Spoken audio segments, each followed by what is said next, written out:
چه پیش می آمد اگر داستانی از جنگ جهانی اول با اپرای فلوت جادویی اثر موتزارت همراه می شد؟ میانه یک روز آفتابی، آسمانی صاف با لکه های کوچک ابر، قازهای وحشی در حال مهاجرت هستند. دشتی سرسبز با تپه‌های کوتاه که گل‌های وحشی در آن رویده.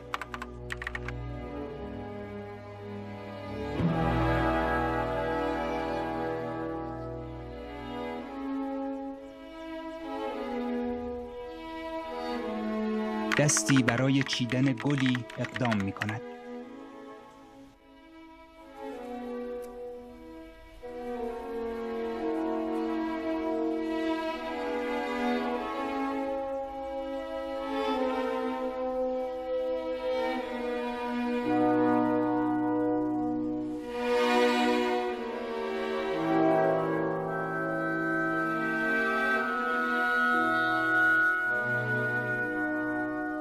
انتهای خندقی در جنگ جهانی اول. افسر گلی را که چیده لای دفترچه خاطراتش می‌گذارد و چیزی می‌نویسد. در کنارش یک سرباز مشغول تنظیف سلاح اوست. افسر سلاح را می‌گیرد و چک می‌کند. سرباز دیگری یک لیوان آب به افسر می‌دهد.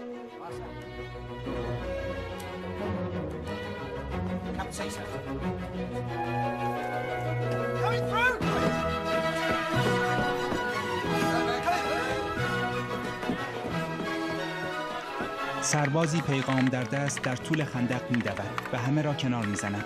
سرباز دیگری پشت سر او دوان است. سربازان به تکاپو افتادند.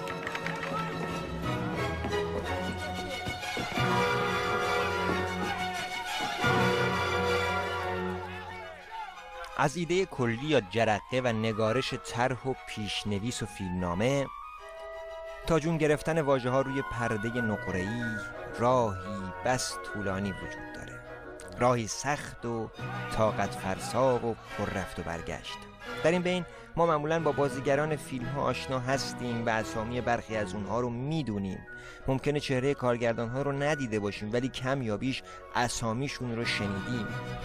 اما کمتر کسانی با فیلمنامه نویس ها آشنا هستند. اونهایی که پیش از جون گرفتن تصویر ایده ها رو خلق میکنن، شخصیت ها رو طراحی میکنن و داستان ها رو بال و پر میدن.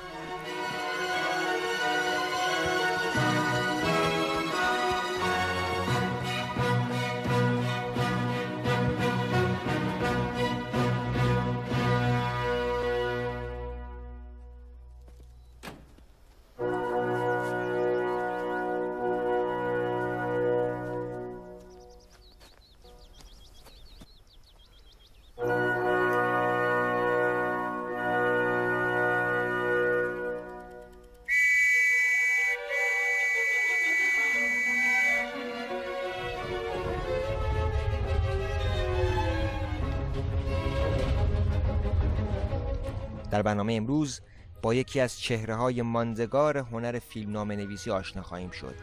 کسی که مرشد تمام فیلمنامه نویسان نام گرفته، فیلد.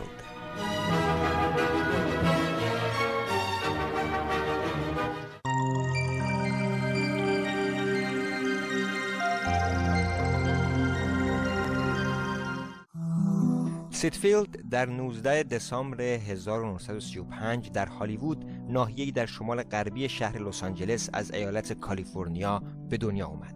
او در سال 60 از دانشگاه برکلی در رشته ادبیات انگلیسی لیسانس گرفت. فیلد دوران کاری خودش رو در وولپر پروداکشنز در واحد کشتیرانی آغاز کرد و هفته‌ای $75 دستمزد می‌گرفت.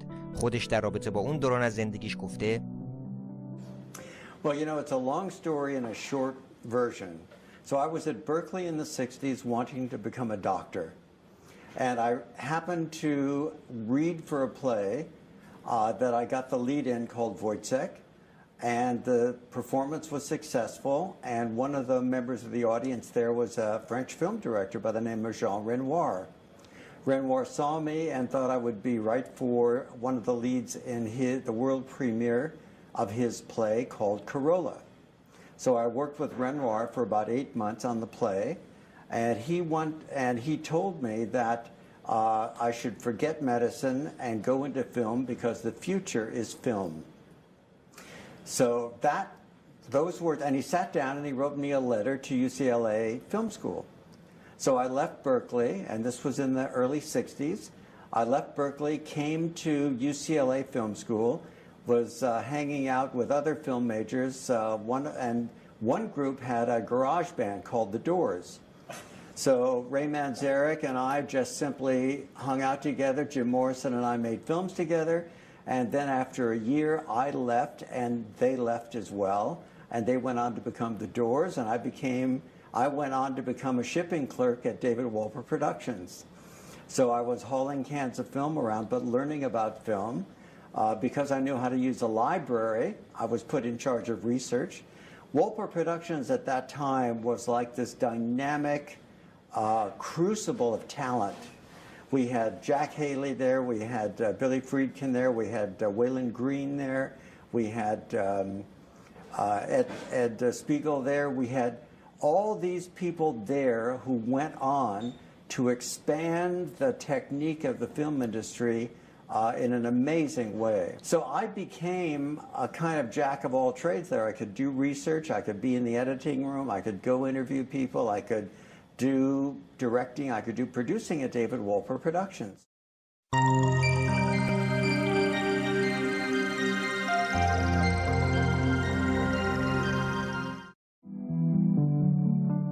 بعد از اون بود که سیدفیلد شروع به تحقیق و نگارش فیلمنامه مجموعه تلویزیونی بیوگرافی کرد و در ادامه به نوشتن سناریوهایی برای مجموعه برنامه‌های تلویزیونی انسان در بحران، هالیوود و ستاره‌ها و نشنال جئوگرافیک پرداخت.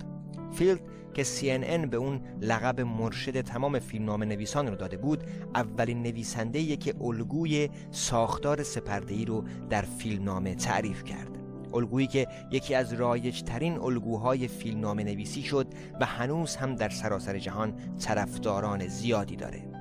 فیلد در ساختار سه‌پرده‌ای یک فیلم 120 دقیقه‌ای رو به 3 بخش 30، 60 و 30 دقیقه‌ای تقسیم کرد و فیلمنامه نویسان رو برای پیشبرد قصه و درام ملزم به رعایت نکاتی کرد. در سرمشق فیلمنامه نویسی فیلد و به خصوص در 10 دقیقه ابتدایی، فیلم ضمن معرفی شخصیت‌هاش باید بتونه تماشاگر رو جذب کنه. این الگو یکی از رایج‌ترین الگوهای فیلمنامه نویسی در هالیووده. تئوری‌های فیلد گام بزرگی برای تمام کسانی بود که می‌خواستن زیر و بم فیلمنامه نویسی رو سریع‌تر از همیشه یاد بگیرن. شیوه از فیلمنامه نویسی که به ذهن فیلمنامه نویس هم نظم میده.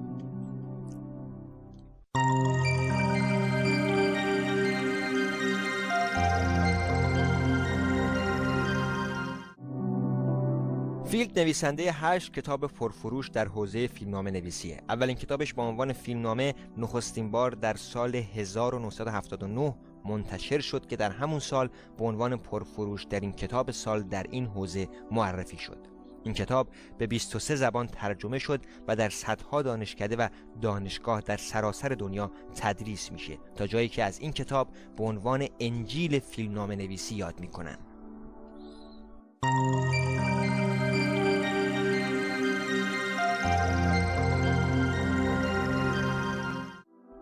سیدفیلد در دوران کاریش که بیش از نیم قرن ادامه داشت، رئیس کمیته روابط آکادمیک انجمن نویسندگان آمریکا و استاد دانشگاه کالیفرنیای جنوبی و مؤسسه فیلم آمریکا بود و به عنوان مشاور ویژه فیلمنامه نویسی با شرکت‌های فاکس قرن 20، دیزنی استودیوز، یونیورسال و تری استار پیکچرز همکاری می‌کرد و در عین حال برای دانشمندان GPL و ناسا کارگاه‌های آموزشی در حوزه هنر تجسمی و قصه‌گویی برگزار می‌کرد.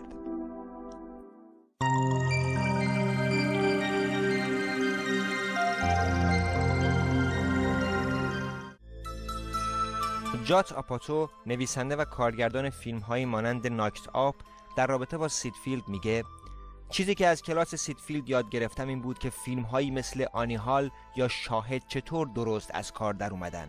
بعد به این فکر کردم که خب من الان چطور میتونم کار متفاوتی انجام بدم. مفهوم همیشه در حال یاد گرفتن از اون روز تا حالا با من بوده. فرانک دارابونت نویسنده و کارگردان فیلم رهایی از شاوشنک هم فیلد رو مورد تحسین قرار داده و گفته اول کتاب‌های سید فیلد رو خوندم و بعد در کلاس‌ها شرکت کردم. به خاطر اینکه همیشه برای من الهام بخش بوده ازش متشکرم.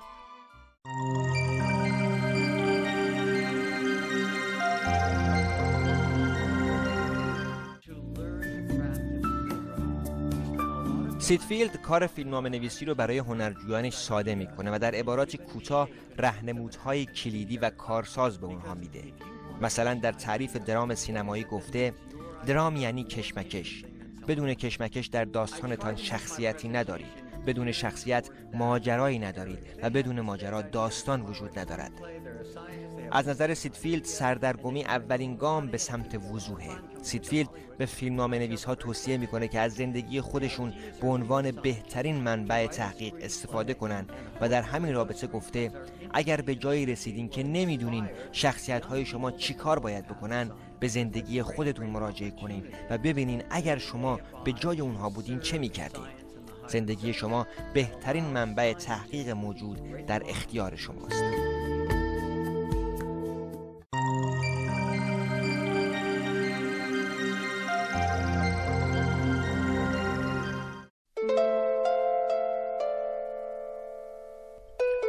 مرگ زود هنگام گلبولهای قرمز خون سیدفیلد آخرین پرده زندگی نامه اون بود. سیدفیلد در 17 نوامبر 2013 در 77 سالگی به دلیل ابتلا به کمخونی همولیتیک در خانه خودش در بیورلی هیلز درگذشت.